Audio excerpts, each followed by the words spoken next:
three that started the fourth quarter, go on to score 15 points. Can you just take us through how you kept yourself kind of emotionally steady there, what you were thinking, and how that built to the point where you were kind of carrying that offensive load throughout the period? I mean, truthfully speaking, I'm a scorer mentality first, so first shot in the fourth, first shot in the first. I mean, it don't really mean any difference to me, honestly. I've been shooting a lot of shots my entire life, so I got a lot of confidence in myself. I know my value. I know what I'm capable of doing, and by the grace of God and a lot of hard work and sacrifices and time, in the gym, the fruition kind of came today. Lonnie, what does it feel like to have a moment like this after obviously not being in the rotation the last couple of months, and then to come in the way you did, game three, impact the game on both ends, then have a moment like this where kind of take over in the fourth? The greatest feeling you can ever imagine. As a kid, this is something I've been dreaming of doing, not just being a part of the playoffs, but impacting it, yet alone winning the playoffs. And I'm truly proud of myself. It really shows my capabilities and just my mental fortitude. I think the hardest thing of being able to play a lot and then not playing at all is sticking with it. There's a lot of uncontrollable things that you can't control, and you just gotta take it day to day, stack the days, and every single day you're trying to be better than who you were yesterday. So that's what I'm always trying to accomplish, is just reach my best self. Dave? Lonnie, I'm trying to find the exact timing on it, but the pull-up you made to put you guys ahead, I think Steph might have been on you. Just can you talk us through your mentality and the difficulty of that shot, and whether the rhythm you were in at that point of the fourth quarter, can give you some gusto in attempting that shot? It just comes with a lot of confidence. I made a couple other shots prior to that.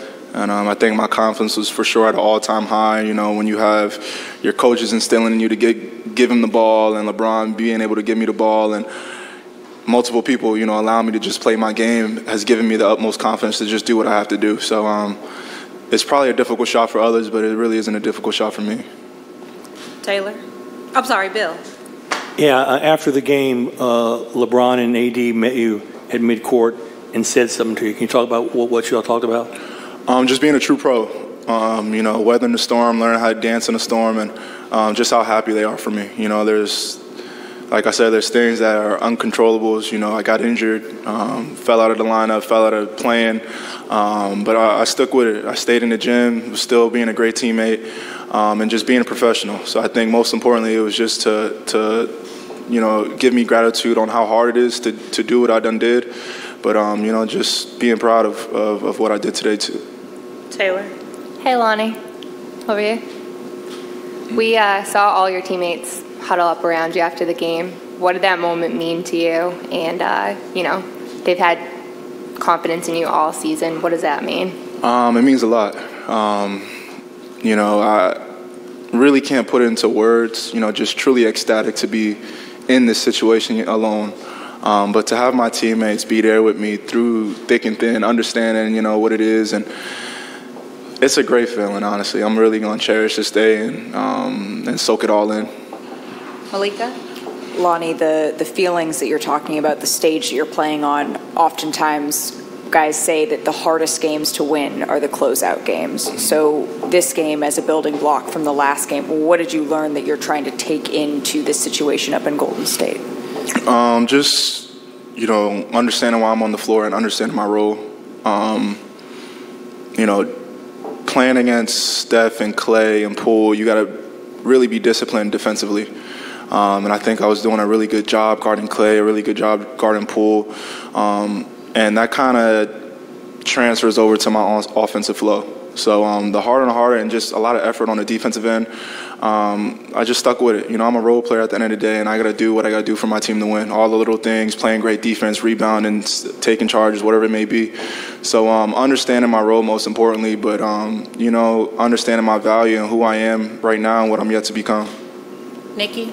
Lonnie, the dancing through the storm, the stick-with-it mentality you've been talking about, at what point in your career as a professional did you learn that was who you were? All my life. Growing up wasn't hard. Always adversities. And in every single level that I've encountered with has always had a lot of adversities, if not a lesson that God was trying to teach me. And I think that's the most important thing, is trying to better yourself every day. You know, it's not going to be all flowers and lollipops and good and stuff. There's going to be hard times, and that's just God's ultimate test to make you learn something in order to get to your goals. So, you know, this is nothing new. You know, I understand that this is just building blocks. I got to continue to go. You know, I'm going to embrace it today, but tomorrow's a new day, and we got to worry about the next game ahead. Dan? Lonnie, what does it say to you that this postseason, I mean, you guys have superstar leaders in AD and LeBron, but you've got Austin in Game 1 in Memphis, yourself tonight, Rui at times, that it's been spread like that. What does that say about the D-Lo? What does it say about this group and the way that you guys play? We are deep, to say the least. We have a lot of firepower offensively, and we have some great defenders on the defensive side, and Vando and AD and stuff. So I think we have all the great pieces to be great. You know, we just got to take it day to day, you know, continue to watch film and, you know, continue to grow. Yet again, this is a whole new team compared to how we started in the beginning of the season. Trades happen, and the fact that we meshed and have chemistry this quick and, you know, we're doing so well in the playoffs really speaks for itself. So, you know, we got a lot of players that can put the ball in the hoop and play the right way, so we're just going to keep on doing what we're doing. Last two, Melissa and with Mark. Hey, Lonnie, when you fell out of the rotation, Darvin talked about just what a great attitude you had. And you'd always show up to work every day and, you know, 3-on-3, 5-on-5 at the facility, work as hard as you could. What was going through your mind during that time? How did you maintain such a positive attitude? You know, I'm only 24. This chapter in my life is only one chapter of many. And understanding that I'm trying to reach my best self most importantly. When I was a kid, I always wondered how I would be when I'm 24. You know, and I wonder what I'm going to be when I'm 30 or 45. And that all comes with stacking the days day by day and reaching my best self first and foremost. You know, if I'm not giving it 100%, then that's selfish on my side because I'm giving everyone else 60, 70, 80%. So truth be told, you know, it might sound narcissistic or whatnot, but I'm in love with myself, and I want to be my best self. So, you know, and I think that's the greatest prize of it all, is that, you know, I'm ambitious and I'm eager to be where LeBron and AD and, you know, become a star.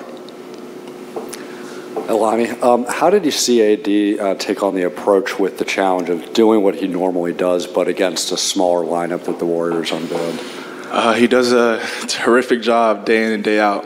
His presence offensively and defensively it's a beautiful thing to watch. You know, when people talk about the greatness of AD, I've always said that he was great, but being able to watch it one-on-one, night in and night out, game by game, it's mesmerizing. I mean, that guy's a living unicorn. So I'm truly grateful to have him on my side, most importantly, and I know he's going to continue to rise to the occasion.